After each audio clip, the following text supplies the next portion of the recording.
घोटाले के मुख्य आरोपी किंग पिन अरविंद केजरीवाल को हम तब भी कहते थे अरविंद केजरीवाल किंग पिन है, और आज ईडी ने भी कहा है अरविंद केजरीवाल किंग पिन है, और शराब घोटाले के किंग पिन आज जेल में है।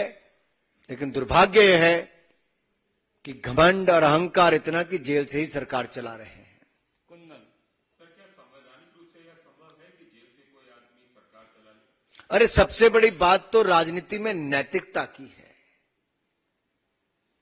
जिन्होंने अपनी नैतिकता ही बेच दी हो, अनैतिक कार्य में संलिप्त हो, भ्रष्टाचार के दलदल में जो डूबे हों, जिनका चेहरा आज काला हो गया हो काले कारनामे करके, आप उनसे नैतिकता की क्या उम्मीद करते हो? पीछे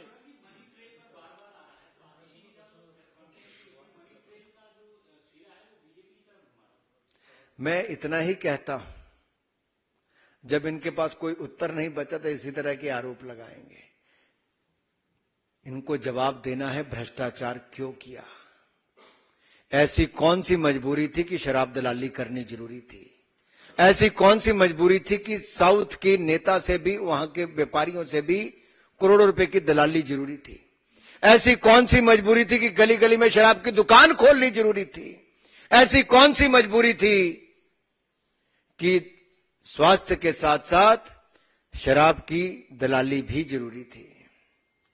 मोहित Sir, while we see that BJP is having marathon meetings for the CEC and most of the candidates have announced or they'll be announcing, but Congress is not able to find a candidate for Amethi and Raebareli, which are said to be the bastions of the Congress party.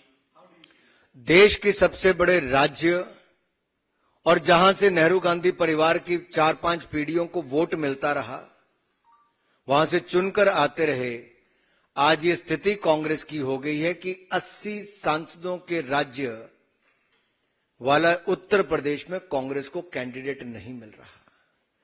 Nehru Gandhi परिवार से भी कोई चुनाव लड़ने के लिए तैयार नहीं।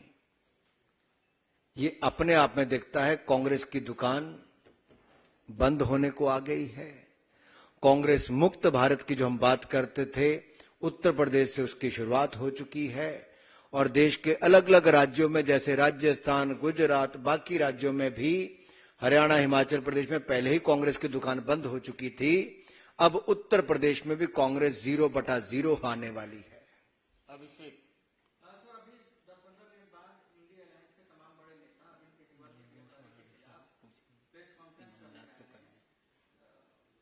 वो ये कह रहे हैं गिरफ्तारी इनकी ठीक नहीं है। दूसरा, इनकी पत्नी अनिता सुनीता, वो मुख्यमंत्री की कुर्सी पर बैठकर जिस तरीके से भावुक अपील कर रही हैं और उनके मैसेज को पढ़ रही हैं, क्या लगता है उससे कुछ फर्क पड़ेगा? संविधान बनाने वालों का चित्र पीछे लगे था, लेकिन संविधान को कुचलने का काम हो रहा है। जिस व्यक्ति ने अपनी जवानी देश की आजादी के लिए दे दी, उसका फोटो तो लगाते हैं, लेकिन कारनामे कुछ और करके दिखाते हैं।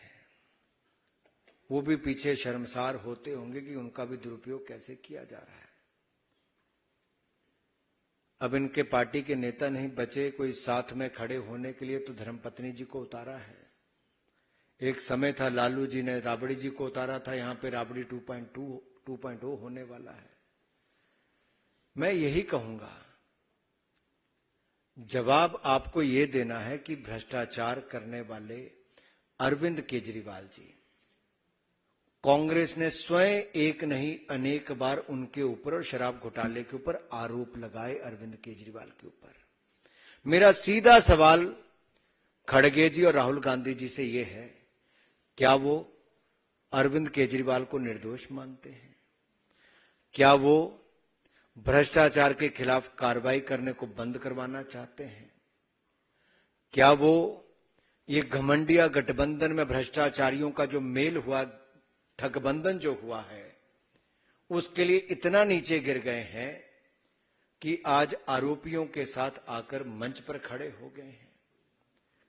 सवाल यह है कि क्या कल तक अरविंद केजरीवाल दूसरों को क्लीन चिट देते थे जो जेल में है, वो आज भी 1.5 साल से जेल में ही है, और क्लीन चिट देने वाला आज खुद जेल में और गिरफ्तारी में है। अब ये जो दूसरे उनको क्लीन चिट देने वाले आए हैं, मैं देश की जनता को बता दूं, ये भी अधिकतर लोग बेल पर ही हैं। सोनिया गांधी जी भी, राहुल गांधी जी भी, लालू प्रसाद यादव जी और ऐसे अनेक नेता आज बेल पर हैं और जेल वालों को ये भी क्लीन चिट देने आ रहे हैं। ये देश का लोकतंत्र बचाने की बात करते हैं।